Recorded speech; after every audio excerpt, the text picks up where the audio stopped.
Donc c'est une grande joie pour moi d'être présent avec vous ce soir, de vous accompagner, mais je pense aussi, comme on est dans une logique synodale, de nous accompagner les uns les autres pour faire grandir la mission. Donc je ne suis pas là pour délivrer un enseignement universitaire, ça se fait vraiment dans un cadre d'écoute et surtout de partage pour faire, comme dit le titre, grandir, servir la mission. Donc la gouvernance, c'est un grand mot, hein, mais on peut parler à ce titre de co-responsabilité sur ce qui est possible par rapport au territoire, par rapport aux communautés. Mais je pense que mon intervention et aussi la démarche de ces 2024 s'inscrit dans une grande humilité par rapport aux enjeux. Donc ma présentation elle est généraliste, j'ai essayé de m'acculturer un petit peu avec tous les documents que Thierry ou Valérie m'ont envoyés. J'ai fait comme je pouvais pour m'acculturer aux différentes problématiques de C. Donc moi j'en ai été au niveau des esquisses, je ne sais pas si c'est d'actualité encore. Si, il y a toujours esquisse numéro 3 et esquisse numéro 4. Donc l'esquisse numéro 3, rappelez-vous, c'est s'interroger sur l'architecture du diocèse selon les bassins de vie. Il s'agit de rejoindre les gens dans leur quotidien par rapport aux différents services publics avec un centre attractif. Donc il s'agit de travailler les contours des paroisses, des lieux, d'identifier des nouveaux lieux. Et ce qui est imaginé en termes de gouvernance, c'est un curé, un prêtre et un coopérateur pastoral, une UAP, tout ça, ça a besoin d'être formalisé. Ce que j'ai retenu, moi, dans les documents envoyés, c'est que le bassin de vie est toujours en mouvement. Et il y a toujours une mobilité. Donc c'est très important, c'est très difficile de réaliser des arbitrages, et c'est là que le challenge viendra. L'esquisse numéro 4, c'est une esquisse que je qualifierais de révolutionnaire un petit peu, c'est celle des communautés locales, mais révolutionnaire dans le sens de François. Hein. Des communautés locales avec une interrogation sur qu'est-ce qu'une communauté locale avec une vitalité, avec une viabilité, quels sont les critères. Un lien fort en termes de communauté locale avec le diocèse, et là où je vais m'arrêter un petit peu tout à l'heure, c'est sur les ministères d'itinérance et les différents charismes des laïcs et des prêtres dans une logique de communauté locale. On va s'interroger sur la place du prêtre, et donc vous voyez, on se lance dans des voies pastorales un peu nouvelles. C'est pour ça qu'à ce titre, vous parlez d'audace et de créativité, je pense que ça rejoint vraiment la question. Gouvernance, gouvernement d'église, de quoi parle-t-on? Alors, je vais peut-être en décevoir certains, mais l'Église n'est pas une démocratie. Hein? Mais peut-on pleinement être Église sans se comporter un peu dans une logique démocratique, en n'oubliant pas que l'Église catholique est sur deux pôles, à la fois le pôle institutionnel, mais aussi le pôle pneumatique, donc animé de l'Esprit Saint. Donc le terme de gouvernance, en premier rapport, ça peut faire peur, parce que c'est emprunté de travaux de sciences politiques, sur le leadership, sur les sciences de la gestion. Et surtout, c'est un espèce de mot valise qui a été utilisé par les médias, par les pouvoirs publics. Et moi, la différence que je ferai entre gouvernement et gouvernance, c'est que la gouvernance se veut volontairement horizontale, alors que le gouvernement se veut plutôt vertical, dans une logique hiérarchique. Donc la gouvernance, on va parler pour la gouvernance d'horizontalité, et ça s'inscrit pleinement dans les mutations inhérentes au clergé et au laïcat. Donc je vais vous donner deux définitions de la gouvernance, une assez étroite et l'autre plus extensive. Alors, il y en a une qui va correspondre plus à l'esquisse numéro 3. La gouvernance est la conception et la conduite d'une action collective à partir d'une autorité. Vous voyez, la présence du prêtre, du curé, éventuellement d'un prêtre, d'un autre prêtre. Alors que la gouvernance 2, qui est plus large, est une action collective multipolaire animée en réseau. Action collective, avec différents pôles, et tout ça, ça s'inscrit dans une logique de réseau. On pourrait imaginer que c'est plus dans ce genre de réseau que les communautés locales pourraient s'inscrire. Donc l'esquisse numéro 4.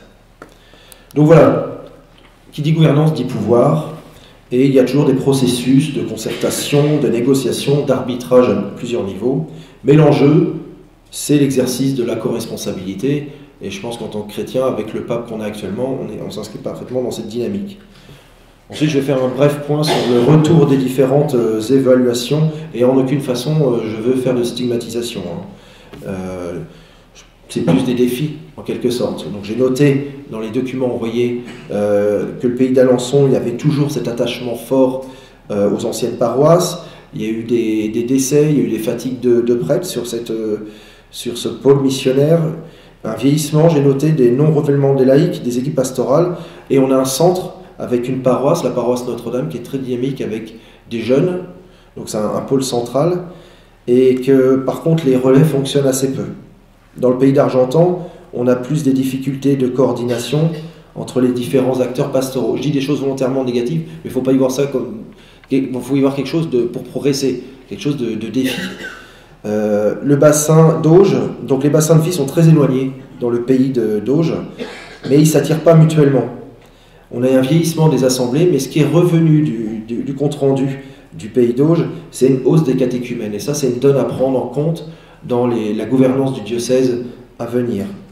Et enfin, le pays de Flers, on a un conseil de pôle qui ne se retrouve pas régulièrement, des personnes engagées, mais peu formées. Donc le défi de la mission est très important.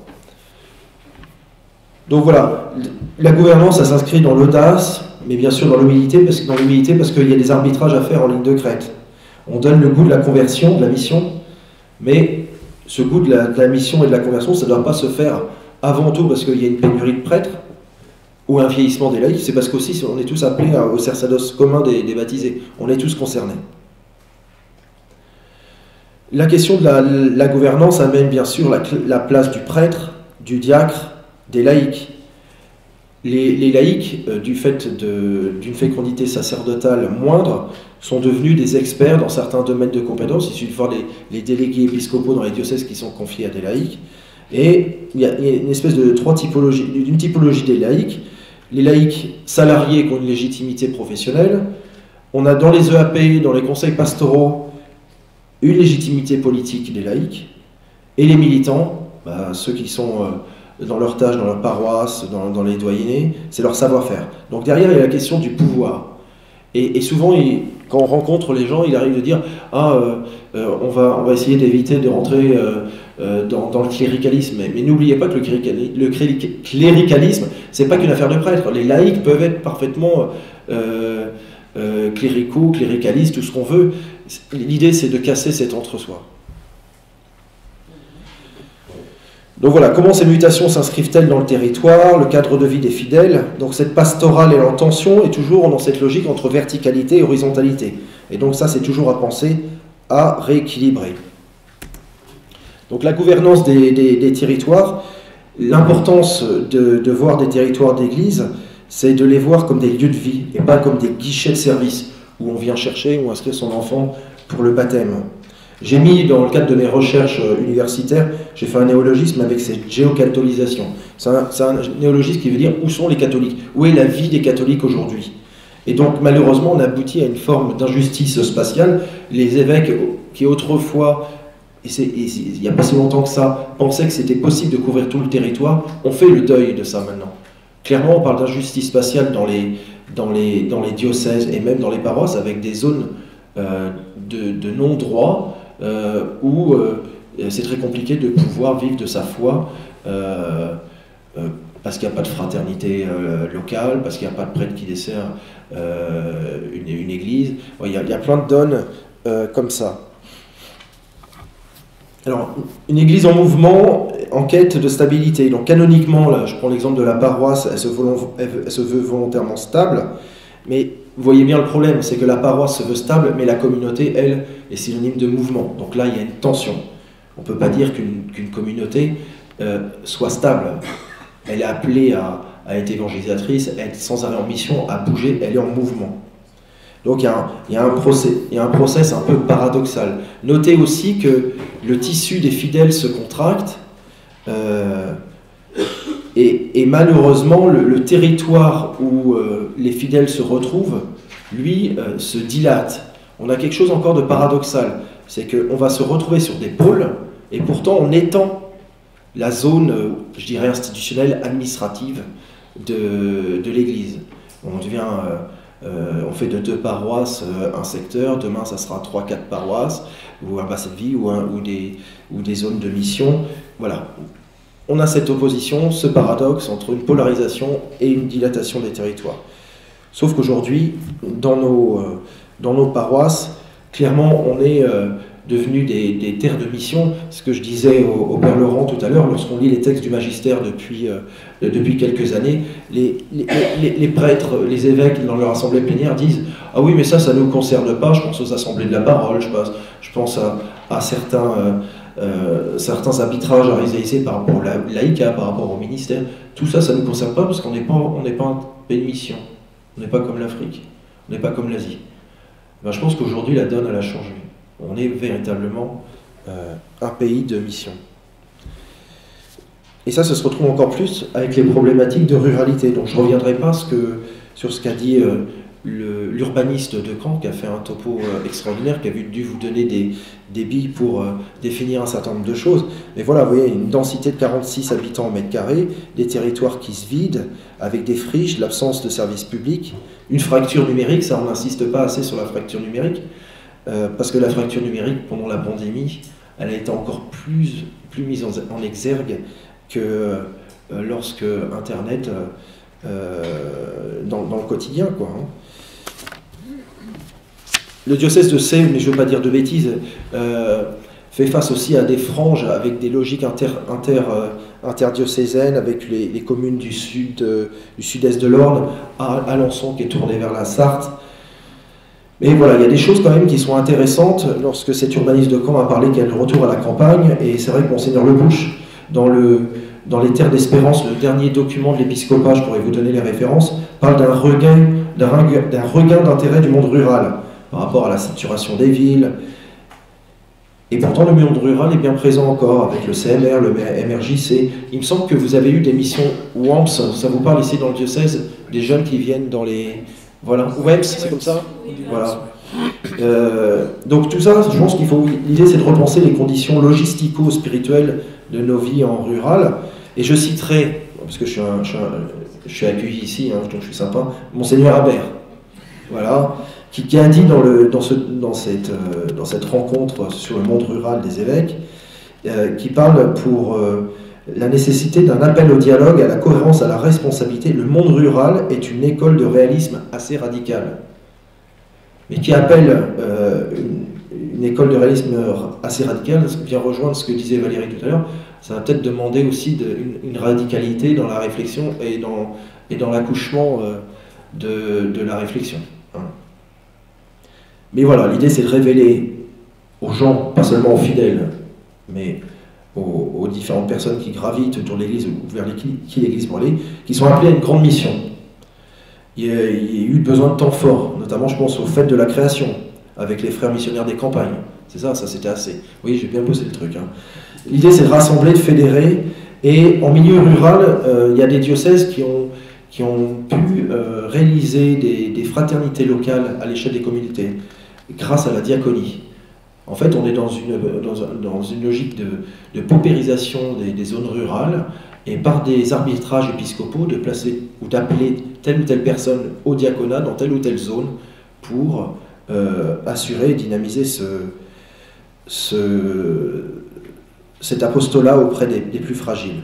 Et la connexion avec les tiers-lieux, ici vous êtes gâtés à Montligeon, puisque vous avez Thérèse, et puis vous avez, pas Montligeon AC, vous avez Montligeon et vous avez Thérèse, pardon.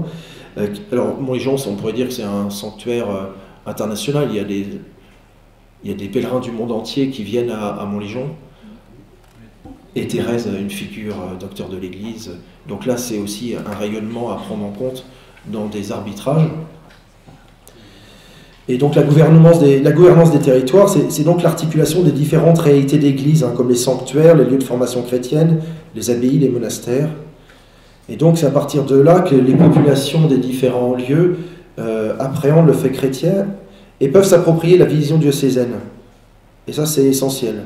Il y a un travail d'identification à faire sur le territoire, c'est qu'est-ce qui va faire que je me sens chrétien ou qu'une personne, un chrétien occasionnel, peut se sentir chrétien. Ensemble pour la mission. Alors, le terme de communauté, il faut faire attention parce que c'est pas de la sympathie réciproque ni du communautarisme. Hein, une communauté, c'est le Christ qui nous unit. Et il y a trois principes de communion.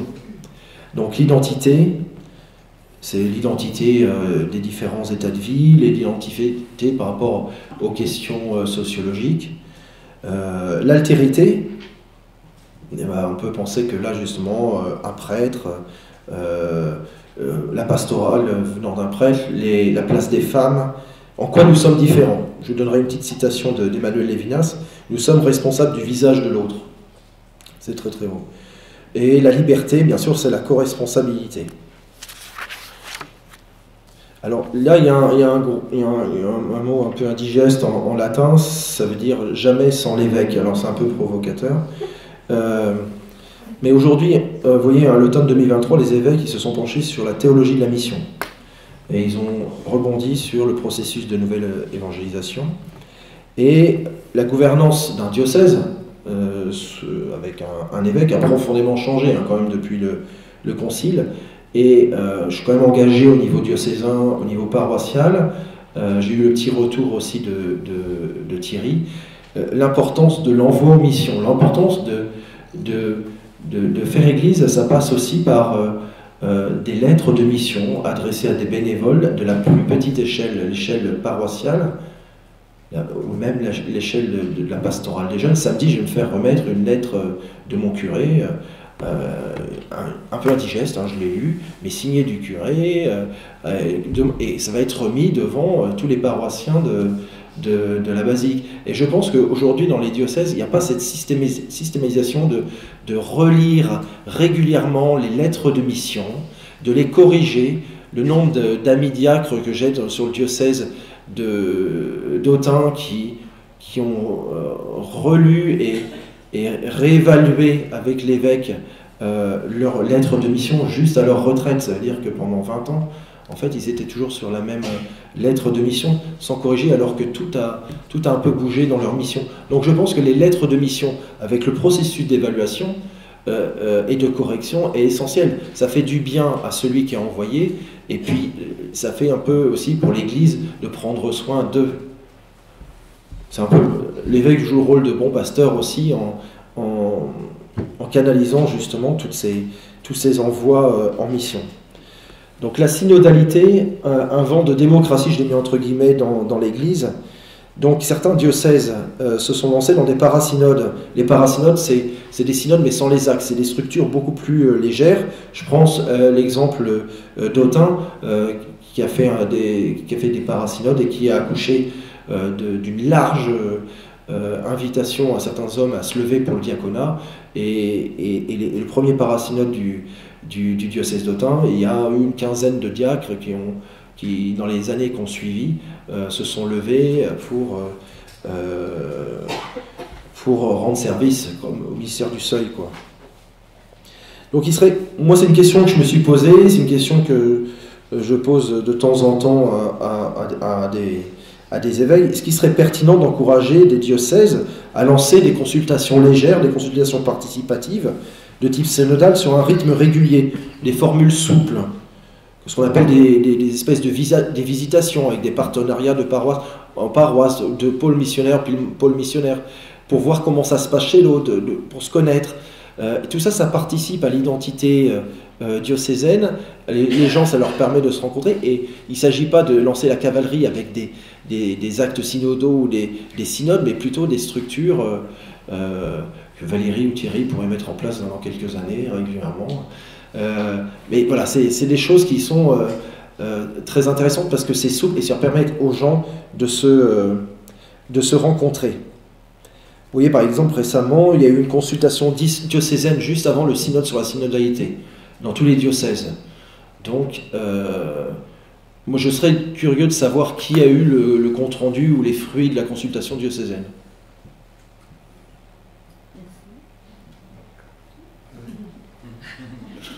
Voilà, en fait, oui.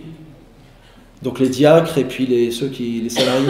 Donc en fait, voilà, c'est ce genre de communication qui peut manquer dans certains lieux. Les chrétiens se sont exprimés, mais on est dans une logique très verticale là. C'est pas redescendu.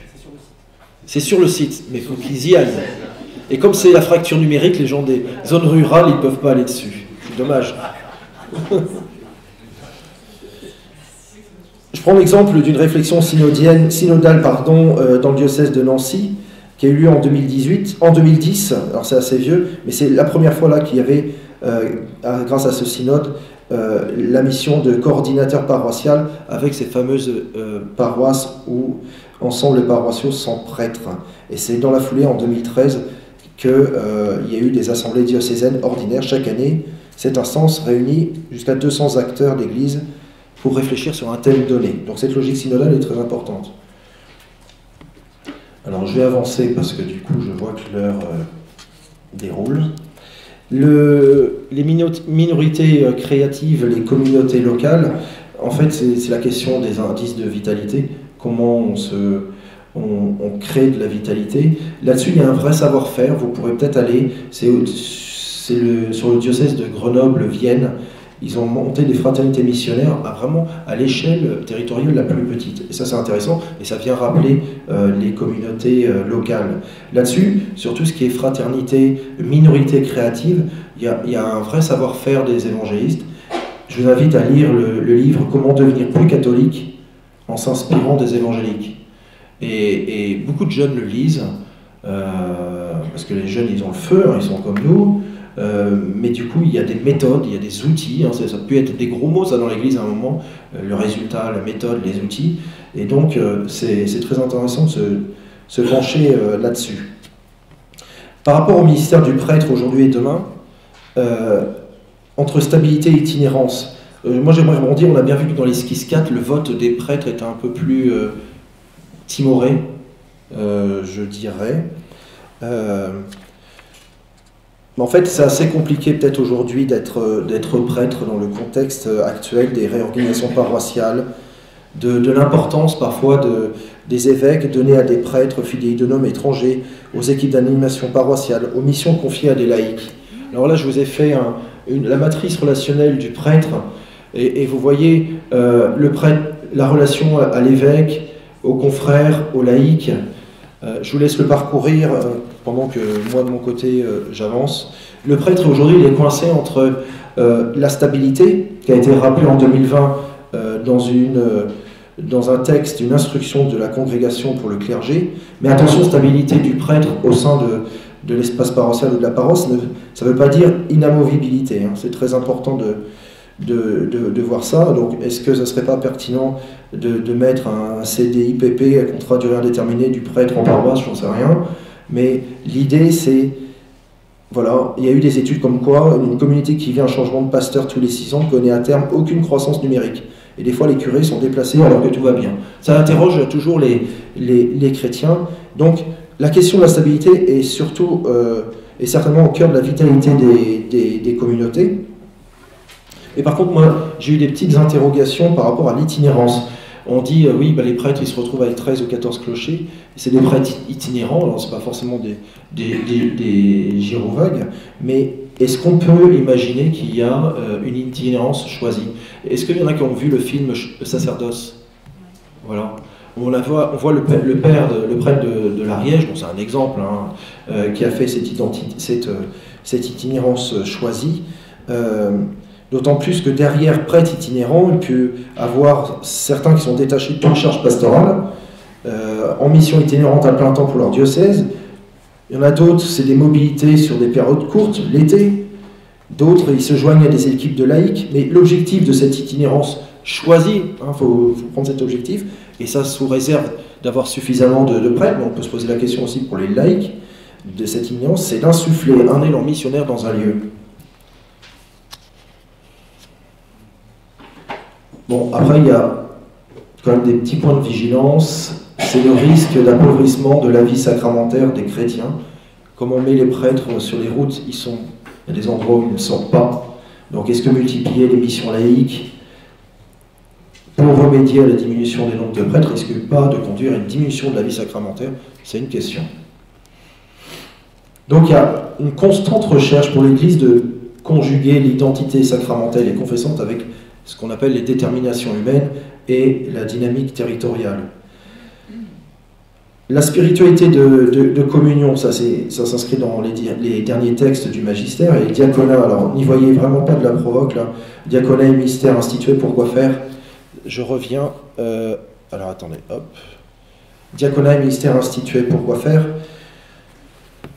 Alors, un colloque à Lyon où justement il y avait la présence de Jean-François Chiron qui a été directeur ou doyen de la faculté de théologie de Lyon, qui disait que la figure du diacre est encore à inventer.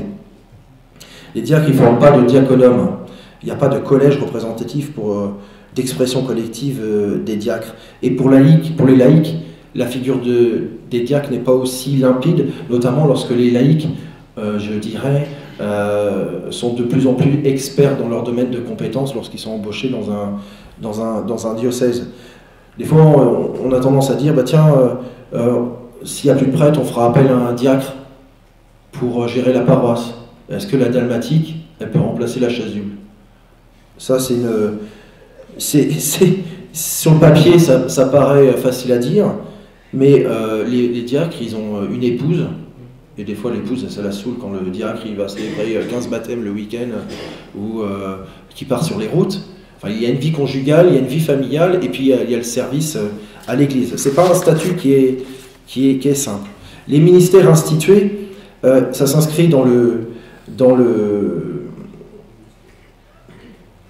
tout ce que vous avez imaginé un peu Paul VI avec Ministerium Quaedam. Ça, le père va en parler. Les ministères institués, ils sont bien distincts du sacrement de l'ordre, du diaconat, du presbytérat, de l'épiscopat.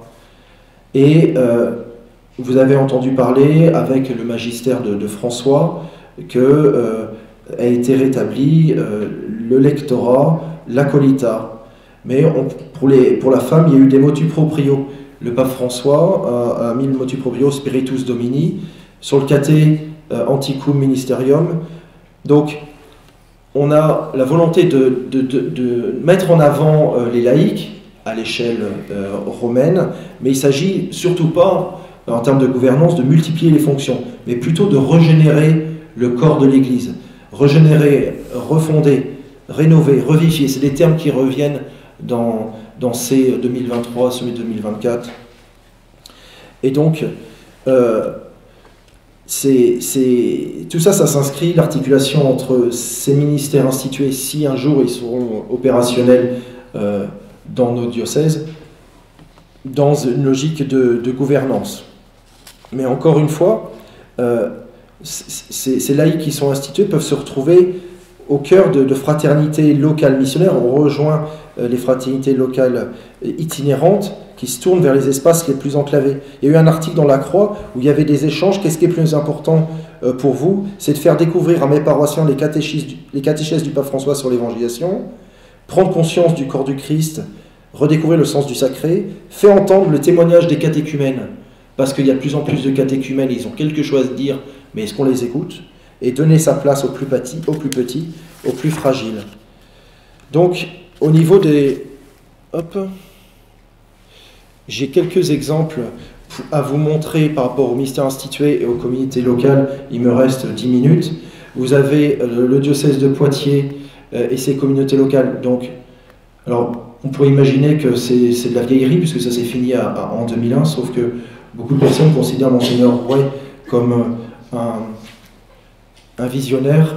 Vous voyez à votre droite le schéma d'une église qui est en réseau, avec un prêtre tournant, itinérant entre les différentes communautés locales. Alors les geeks, là, je pourrais vous donner ça après, hein, ne vous inquiétez pas, ils prennent des photos. Pour l'évêque de Poitiers, il s'agit d'opérer une véritable révolution, passer de l'état de laïc qui tourne autour du prêtre au statut de communauté réelle, responsable, avec un prêtre à leur service. Et ce qui est très très pertinent, je relis Monseigneur Rouet, prêtre de plusieurs communautés, il les laissera vivre, le pasteur sort les brebis, il les laisse manger, il soutiendra leur foi, il élargira leur espace à la mission, il les réunira pour les sacrements, il préside l'Eucharistie non pas parce qu'il préside à une communauté, mais parce qu'il préside à la communion entre les communautés. Ça, on pourra en reparler un peu plus, je vais vite là, sur ce modèle de communauté locale. Dans les débuts des années 80, diocèse de Rennes, il y a eu De 1985 à 2006, il y a eu 38 ordinations de diacres et 10 institutions de ministres laïcs.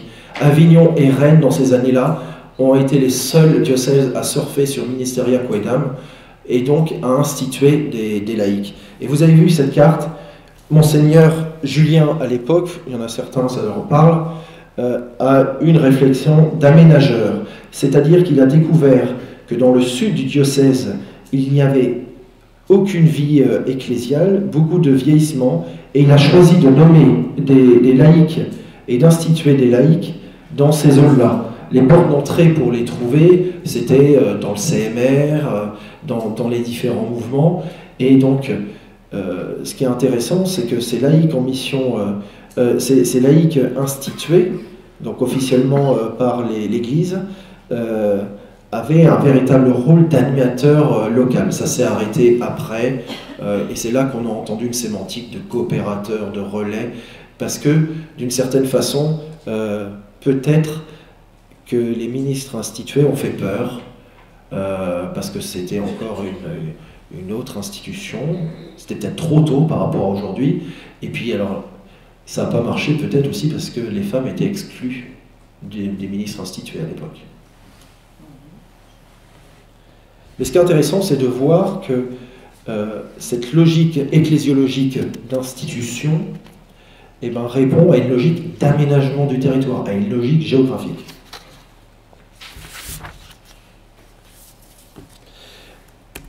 Alors, ça, hop. Quelques modes de gouvernance dans les paroisses. Le père va vous parler sans doute du canon 517.2. C'est à cause de la pénurie de prêtres, l'évêque diocésain croit devoir confier à un diacre ou à une autre personne non revêtue de caractère sacerdotal, ou encore à une communauté de personnes, une participation à l'exercice de la charge pastorale. Il constituera un prêtre qui, muni de pouvoir et faculté du curé, sera le modérateur. Ça sera intéressant de revenir sur cette notion de modérateur, laissant la place à parfois des responsables de paroisse, comme c'est le cas à Agen en 2015. Il n'y avait plus de curé, il y avait un responsable de paroisse laïque qui du coup présidait le conseil pastoral, le conseil économique, qui participe aux réunions de prêtres du doyenné et qui prenait des décisions en matière de catéchèse, de liturgie, qui tenait même les registres paroissiaux. Et ce laïc était responsable de paroisse, on y joignait pour les sacrements des prêtres itinérants et des prêtres, un prêtre, notamment un prêtre modérateur. Là, je vous ai mis un exemple dans le diocèse d'Autun, donc ça c'est mon diocèse. Vous voyez là-haut, c'est le siège épiscopal avec Autun, et en 2011, l'évêque a choisi de créer une maison diocésaine en mettant tous les services de la cité épiscopale au cœur du diocèse. Et donc du coup, ça c'est un arbitrage profondément de gouvernance, et par une logique de nomination, il a mis dans cette espèce d'arc marron, il a confié les paroisses aux prêtres les plus vaillants. Et donc ça a créé une dynamique, c'est ce que je vous disais tout à l'heure, mais au risque d'une injustice spatiale avec l'Ouest, le Nord avec le Morvan où il n'y a rien, et Louan, la Bresse, c'est des champs, où malheureusement, du coup, il y avait une inégalité et le diocèse n'était pas desservi. Vous voyez la transterritorialité, un peu comme ici, avec notamment à Mâcon des chrétiens qui partaient dans le Rhône ou vers, oui en effet, ou vers l'Ain.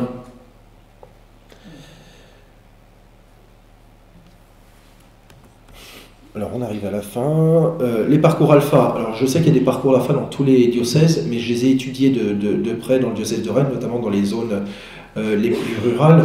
Là on parle de gouvernance parce qu'il y a la volonté pour l'évêque de placer des prêtres attentifs à la première annonce, donc parce que les chrétiens qui sont occasionnels ou les chrétiens de troisième cercle, j'aime pas du tout le classer comme ça, mais ceux qui sont pas au quotidien, qui vivent pas de leur foi le dimanche à la messe, les pratiquants. Et donc, ce qui est intéressant, c'est qu'en mettant un pôle sur un large territoire, le parcours alpha se passait dans un pôle, Et donc il y a un caractère ici centripète. Et par la formation de première annonce, les protestants ont fait un sacré job là-dessus. L'idée c'était de redistribuer cette logique missionnaire ensuite dans les villages.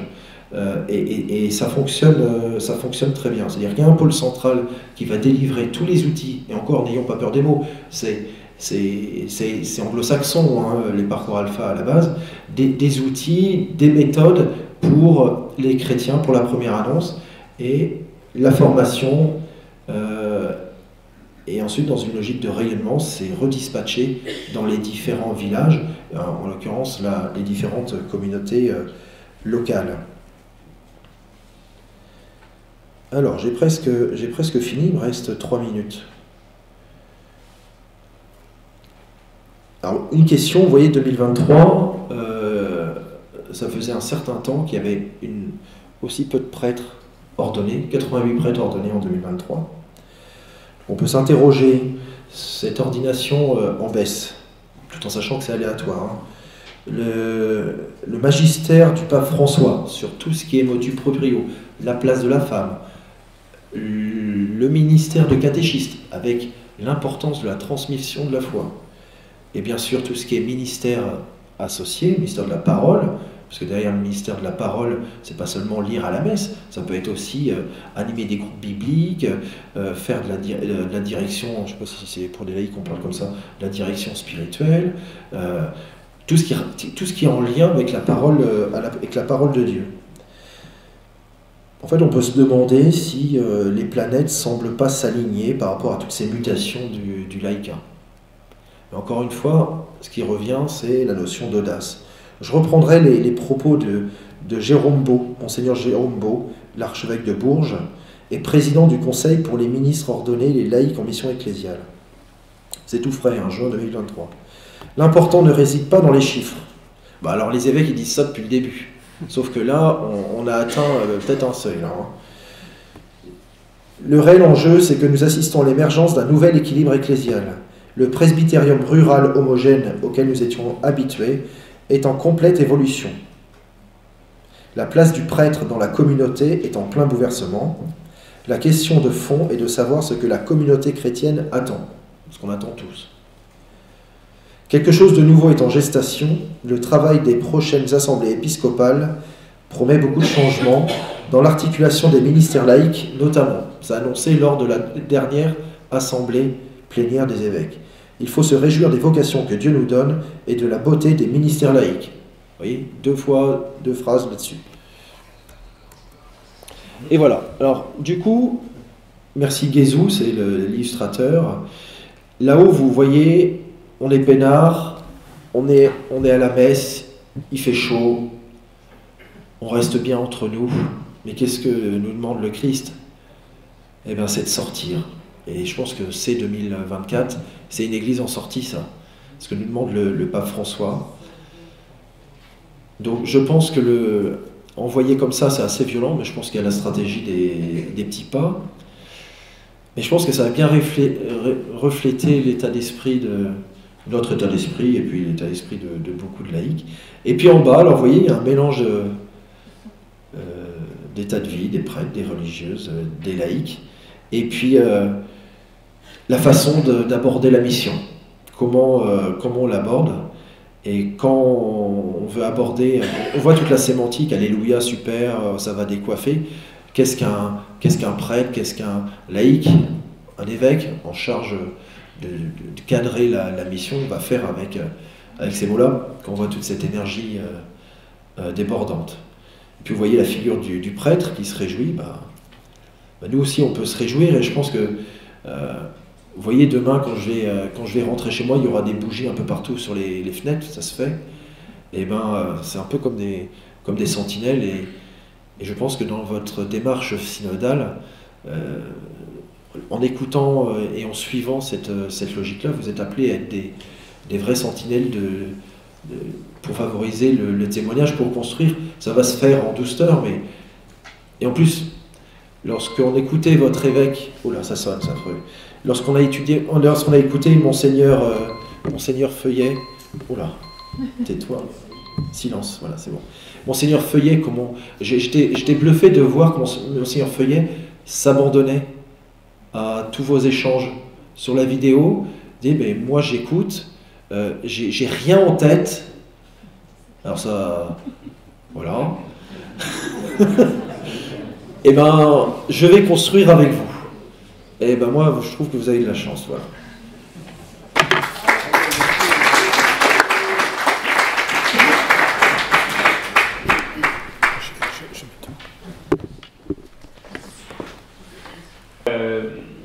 Et puis surtout, il a travaillé à partir de ce que je vais vous dire. Et donc, ça va matcher. On va voir dans votre tête ce qui va se passer. La question, c'est de trouver des gouvernances. On voit qu'aujourd'hui, c'est un mot qu'il faut mettre au pluriel. Il ne faut pas avoir peur de ce pluriel pour servir la vie des communautés chrétiennes. À quoi ça sert une gouvernance? C'est vraiment ça. Servir la vie des communautés chrétiennes. Et je vous propose d'abord de faire un itinéraire. Nous sommes en train de chercher, mais on ne part pas de rien. On a avec nous un donné qu'il ne faut pas sous-estimer. C'est pour ça que je me suis levé aussi pour lui laisser la place au centre de notre assemblée, c'est la Bible.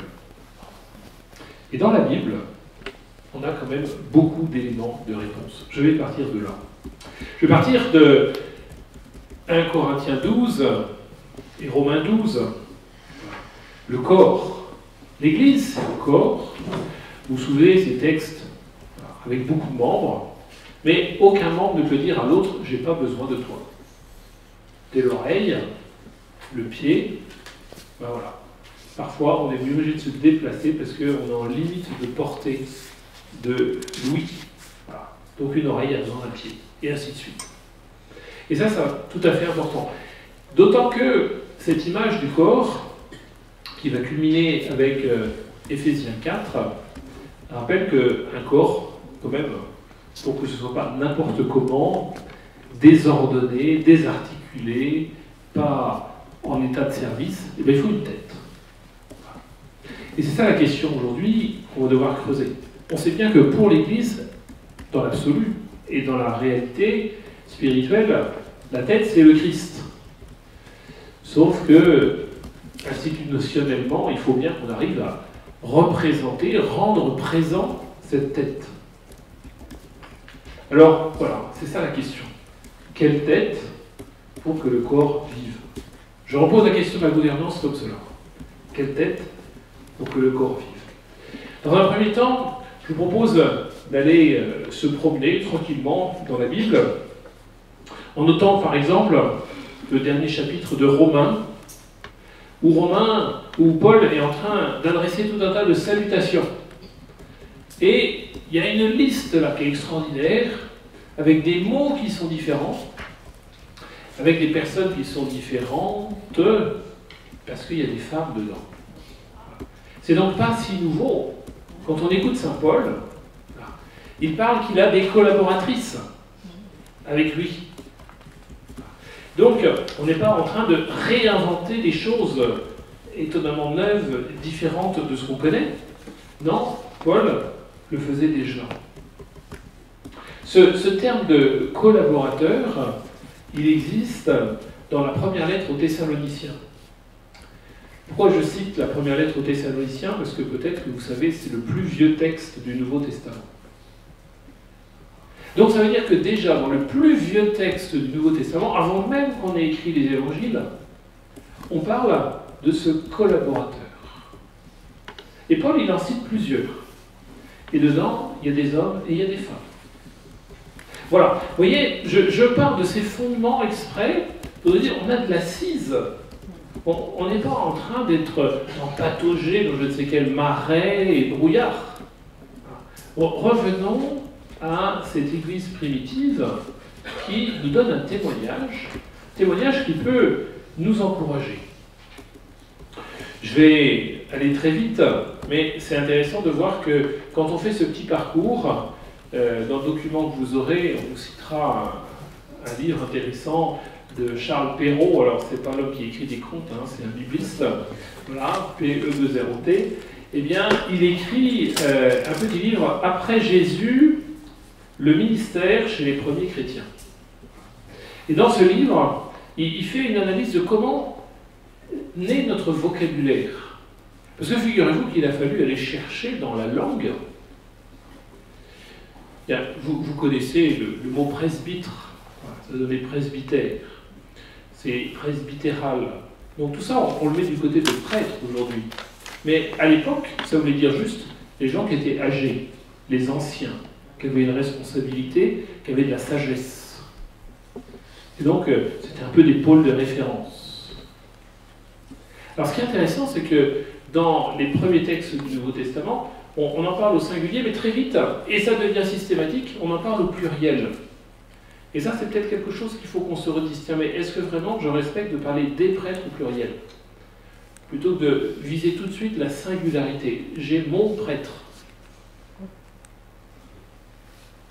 voyez, ça ouvre une autre perspective. Et à l'inverse, il y a un mot qui est toujours au singulier. C'est le mot épiscope, qui va donner évêque. Et c'est intéressant de voir que là, on a une dynamique. Il y a un évêque et des prêtres. Qu'est-ce que je suis en train de vous décrire là? Eh bien, je suis en train de vous décrire ce qui est une structure de l'Église. Et je pense que pour nous, ça va être important de distinguer ce qui est de l'ordre de la structure et de l'ordre de l'organisation. La structure, elle est obligatoirement stable. La structure, elle s'enracine dans le choix du Christ. Le Christ, il en a appelé et institué 12, à qui il a donné le nom de apôtre. Ça, c'est structurant. Il avait face à lui une foule de gens, tout aussi bien que les gens qui sont là ce soir, mais dans cela, il en a sorti 12. Ça, c'est la structure de l'Église. Il y a un mot, une expression qui est générique, pour les gens qui travaillent la science de l'Église, c'est quelques-uns au service de tous. Il y a donc une différenciation. Et la différenciation, il faut pouvoir la respecter, et ça, on ne peut pas y toucher. Par contre, l'organisation. Est-ce qu'il faut créer un nouveau diocèse? Sûrement qu'il y a des endroits du monde, la question se pose. Est-ce qu'il faut fusionner des diocèses? Sûrement qu'il y a d'autres endroits du monde beaucoup plus proches de nous qui devraient se poser la question. Je ne vais pas rentrer dans le débat là-dessus, mais je pense que c'est un débat d'actualité. On pense toujours qu'on doit progresser dans un seul sens. Mais la progression, ça peut être aussi dans l'autre sens. Et ça reste une progression. Parce que ça reste une perspective au service de la vie. Plutôt que de s'essouffler à entretenir certaines choses. Vincent, il y a le diocèse d'Autun.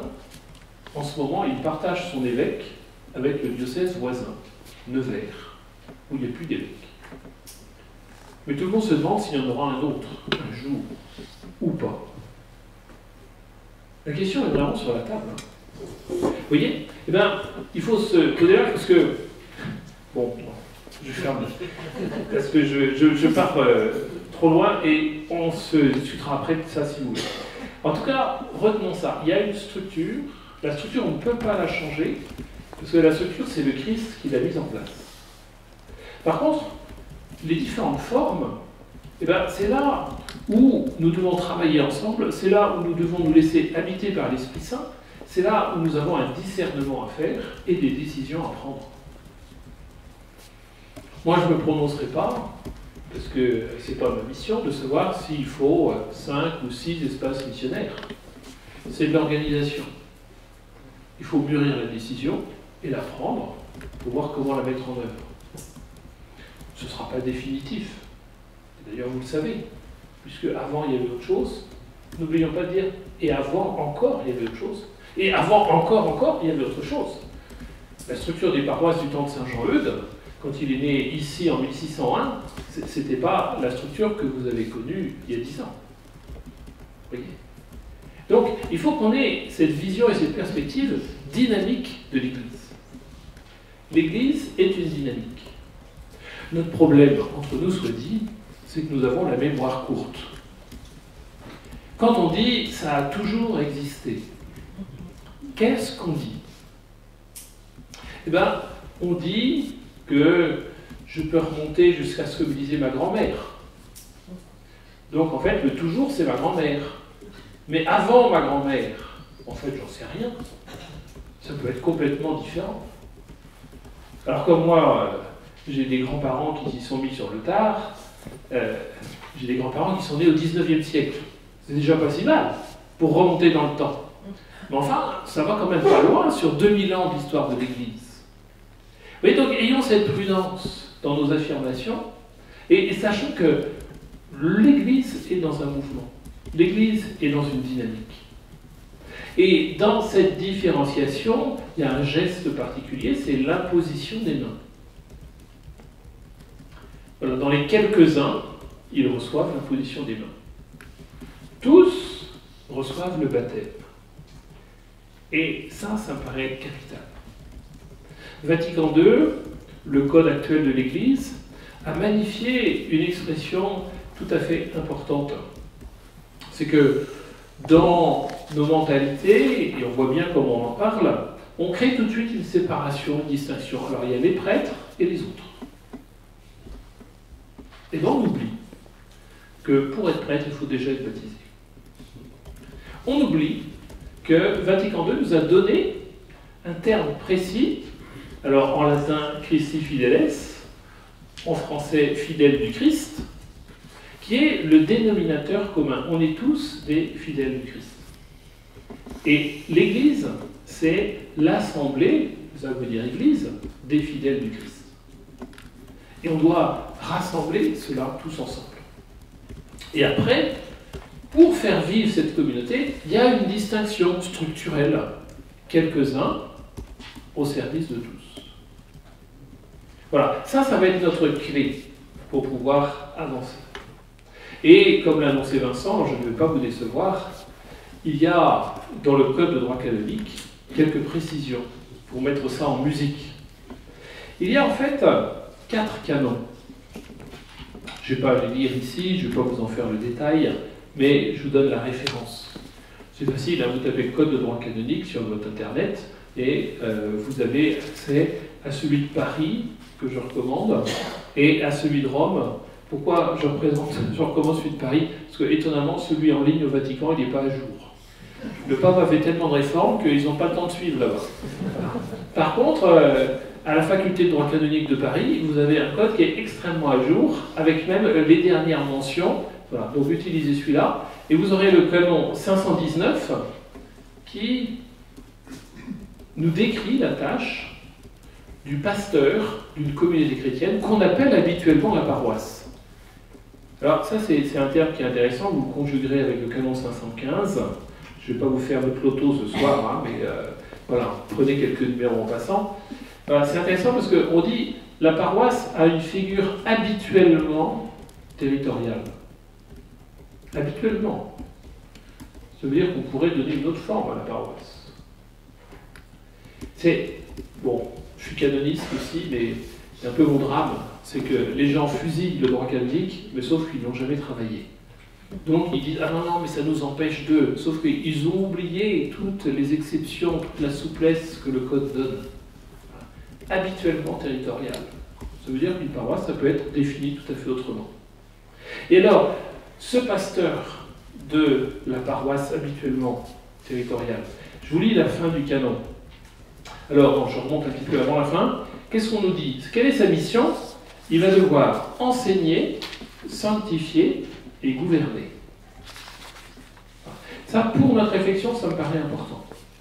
Parce qu'on ne va pas regarder la gouvernance que prise isolément. Comme il ne faut pas prendre les prêtres seulement bons pour célébrer les sacrements. Non, il faut tenir toujours les trois. L'enseignement, la célébration et la gouvernance. Mais quand je dis ça, je le dis pour les prêtres, mais je le dis pour tous les fidèles du Christ. Parce que tous les fidèles du Christ vivent de l'enseignement, de la célébration et de la gouvernance. Mais chacun dans des positions, chacun avec des rôles différents et particuliers. Et c'est ça qui va être important. Et je lis la fin maintenant du canon 519. On nous dit, il va faire cela, ces 3 missions, si vous voulez, avec la collaboration éventuelle d'autres prêtres ou diacres, et avec l'aide apportée par des laïcs. Ça veut dire que le canon générique sur ce que c'est qu'un pasteur propre dit, si on peut lui donner quelques bras droits du côté des clercs, bon, on peut le faire. Par contre, du côté des laïcs, c'est systématique. Alors, arrêtons d'avoir en tête, ah oui, le curé, c'est un gars qui travaille tout seul, mais alors maintenant qu'il a des territoires plus grands, il est bien obligé de travailler avec d'autres. Erreur. Erreur. Le curé, par nature, il travaille avec d'autres. Après, il y a le canon 517 que Vincent nous citait, qui dit, sauf que, il y a des moments, ça devient compliqué d'avoir des prêtres partout. Alors, à ce moment-là, effectivement, on va constituer des équipes où le prêtre ne sera plus résident. C'est ça la différence. Il n'habite plus sur place. Il n'est plus au milieu d'eux. Mais il y a même un autre canon, qui est celui juste avant, le canon 516, où on nous parle d'une quasi-paroisse équiparée à la paroisse. Équiparée, ça veut dire, on peut tirer les conclusions qu'elle n'a pas la structure d'être paroisse, elle ne peut pas être une paroisse parce qu'il manque de l'assise économique, il manque de ministres, il manque une vitalité. Mais on va l'équiparer, on va dire, allez, on va la traiter quand même comme une paroisse pour qu'elle devienne une paroisse. Quel est ce dynamisme, cette vitalité? Eh bien, elle est une communauté précise de fidèles dans l'église particulière, on a toujours le même lien, c'est une subdivision, une portion du diocèse, qui est confiée à un prêtre, comme à son pasteur propre, mais n'est pas encore érigé en paroisse. Et à ce moment-là, on revient aux 519, il va falloir constituer une équipe avec ce prêtre pour pouvoir donner à cette paroisse, quasi-paroisse, la possibilité de vivre. Vous voyez, qu'est-ce que ça veut nous dire? Ça veut dire que, même en situation de pénurie, il va falloir respecter la structure. On ne pourra pas confier une paroisse seulement à des laïcs. Je ne vais pas rentrer dans le détail, mais il s'avère qu'au séminaire à Orléans, nous travaillons à la formation des prêtres pour la Polynésie française. La Polynésie française, c'est un territoire qui, si je le mets sur la carte de l'Europe, va de Porto à Ankara et de Copenhague à Marseille. Vous avez vu sur la carte? Il y a 25 prêtres. Sur ce territoire, il y a 25 prêtres. Eh bien, figurez-vous qu'ils ne peuvent pas être partout. Alors, ils vont successivement dans un lieu, dans un autre. Ils sont tous attachés, et ils sont tous de cette là, ils ont 3 ou 4 îles, voilà, chacun en charge. Et puis, ils gèrent comment ils peuvent y aller. Donc, il y a des équipes sur place, mais chaque équipe est bien reliée à un prêtre, qui est à 2 heures de bateau. Parce que là-bas, tous sur bateau. Vous voyez? Eh bien, essayons de se dire, ce système-là, il fonctionne. Et j'ai envie de vous dire, bonne nouvelle, on n'en est pas encore là. Alors, forcément, voilà un mot qui apparaît maintenant, le mot que Vincent a commencé de nous dire tout à l'heure, c'est le mot de ministère. Alors après avoir regardé la structure, il faut s'arrêter sur le mot ministère. Et moi, je valorise le travail que fait le pape François, parce que, en fait, le travail qu'il fait sur le mot ministère, ça donne l'impact et l'importance sur l'adjectif qui va avec. On passe d'un temps de réduction et de confiscation.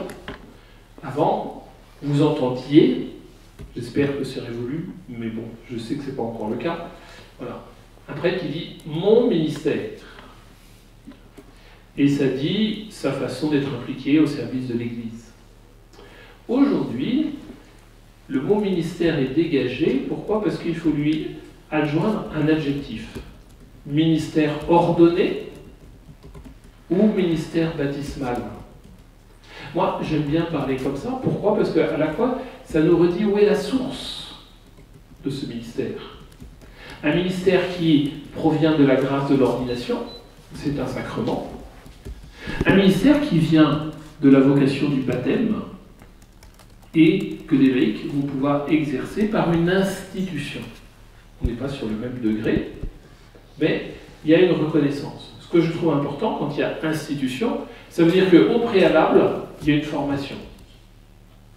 Et je peux vous dire que, si je vous ai parlé de la Polynésie, je suis frappé, ceux qui sont en charge des communautés, les laïcs en charge des communautés, ils sont formés. Et ça fait 25 ans que les formations ont été mises en place. Et il faut faire 4 ou 5 étés successifs de formation pour recevoir l'institution. Ça ne se fait pas du jour au lendemain. Là, je pense que pour nous, c'est un écueil parce que ces formations-là n'existent pas. Il faut former pour instituer. Et c'est obligé que ce soit dans ce sens-là. Après, il faut accompagner. C'est pas débrouille-toi. On a filé la patate chaude et puis en voiture Simone. Non. Il faut accompagner. Et c'est là où la complémentarité des vocations joue. Parce qu'un ministre institué a besoin d'un ministre ordonné pour pouvoir vivre pleinement cette institution et ce service. Et puis, tout cela, eh bien, s'appuie sur une vie d'équipe. Alors, je voudrais essayer de dire quelque chose à partir de, maintenant, la gouvernance. Si je veux garder la structure, si je veux développer comment mettre en place ces ministères institués.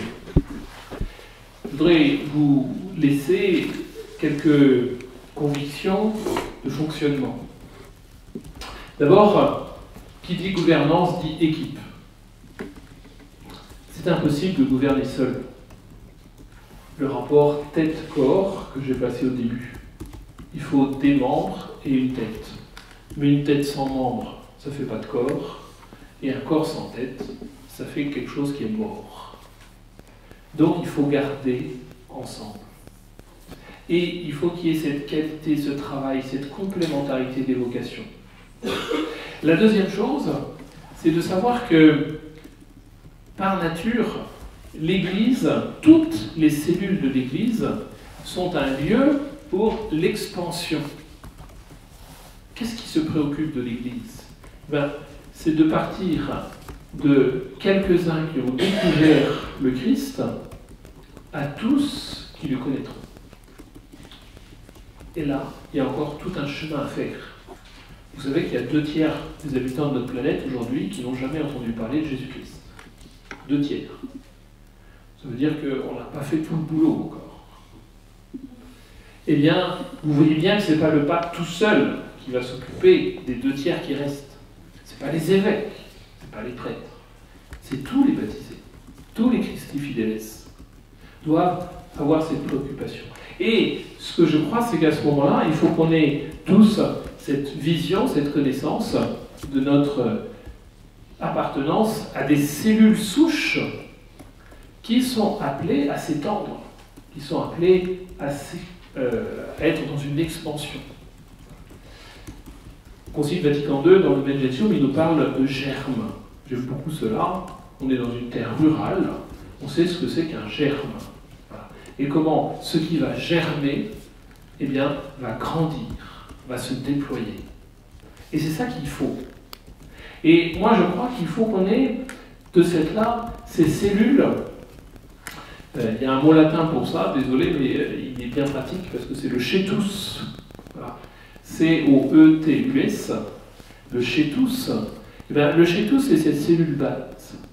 Et ce qui doit m'orienter, me préoccuper quand je pense à la gouvernance, c'est que je pense à la qualité de vie du chetus. Quelle est la qualité de la fraternité? Quelle est la qualité de la relation Christ personnelle et ensemble? Quelle est la qualité du rayonnement et de ce qu'on va offrir?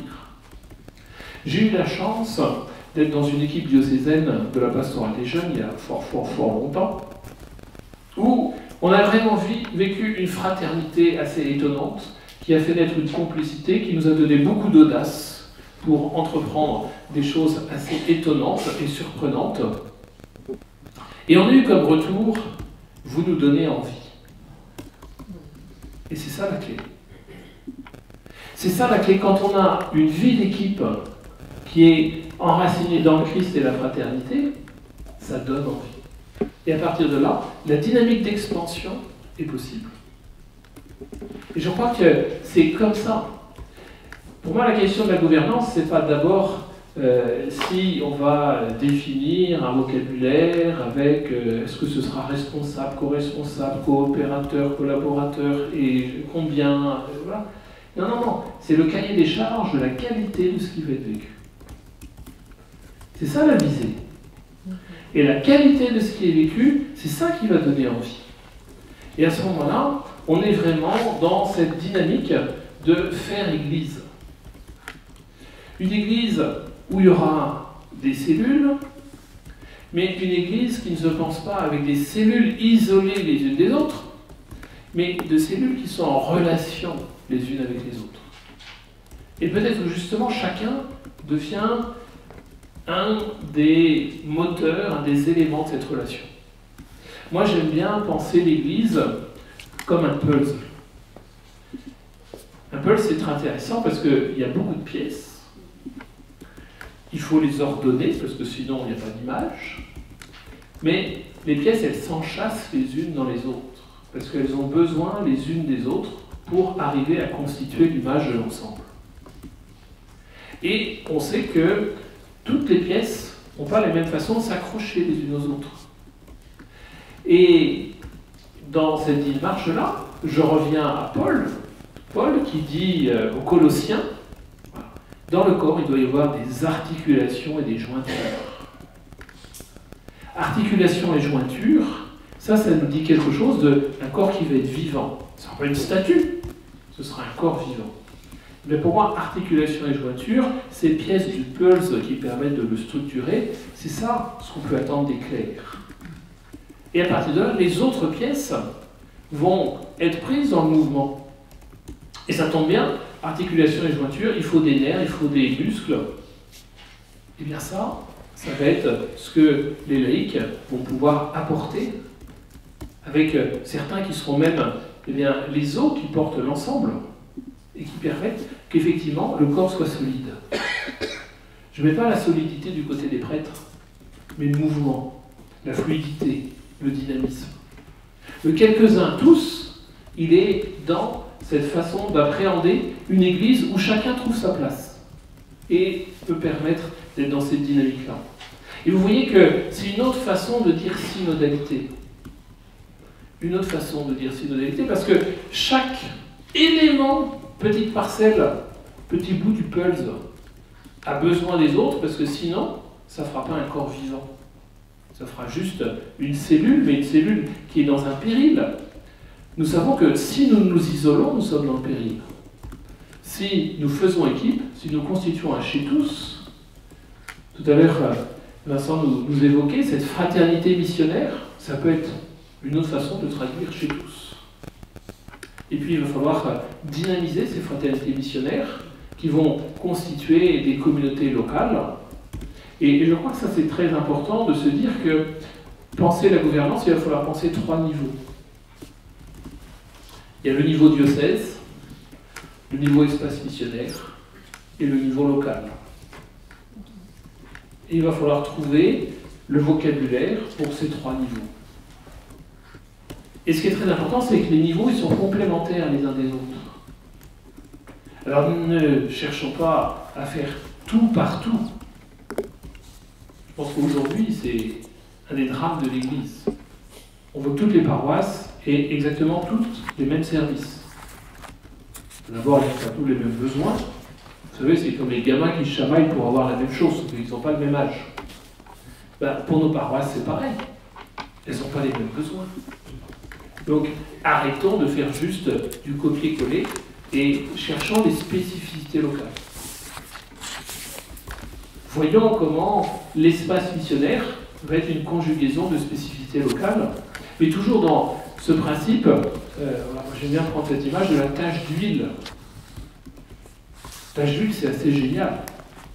Parce que c'est tout petit au départ et ça grandit. Bien, c'est ça ce qui doit nous animer. Comment je vais faire grandir la tâche d'Église? Voilà. Je voulais terminer, ça va sonner dans 25 secondes, avec... nous rentrons dans une fête mariale. Alors je vais pas à partir de l'annonciation, mais juste pour vous dire ce qui paraît très intéressant, la visitation. Vous avez commencé le jour de la visitation, la démarche avec l'Assemblée du diocèse. Je pense que c'est intéressant de revenir à cet évangile-là. Parce que justement, qu'est-ce qui se passe tout de suite après l'Annonciation? Marie, elle se met en mouvement. Première des choses. L'Église, elle bouge. Marie, c'est une figure de l'Église. Elle bouge. Elle ne reste pas chez elle. Elle bouge. Le fruit de ça, c'est une rencontre. Une rencontre où la foi grandit.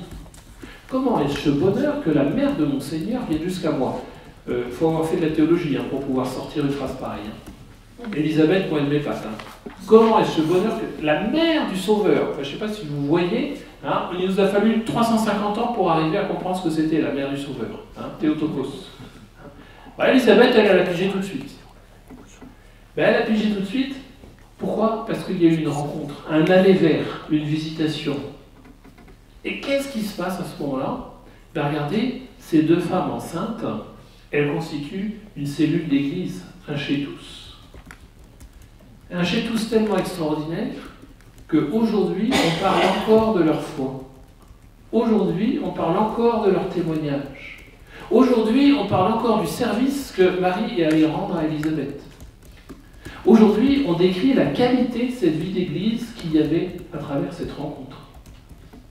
Et en fait, c'est ça la gouvernance. C'est permettre cette qualité de vie d'église qui fait qu'on en parle encore 2000 ans plus tard. Et ça fait envie. Et du coup, il y en a qui se disent, moi j'ai envie d'engager ma vie dans cette dynamique-là. Voilà, le fruit de la gouvernance, c'est d'aller dans cette démarche-là. Et bien, je vous remercie.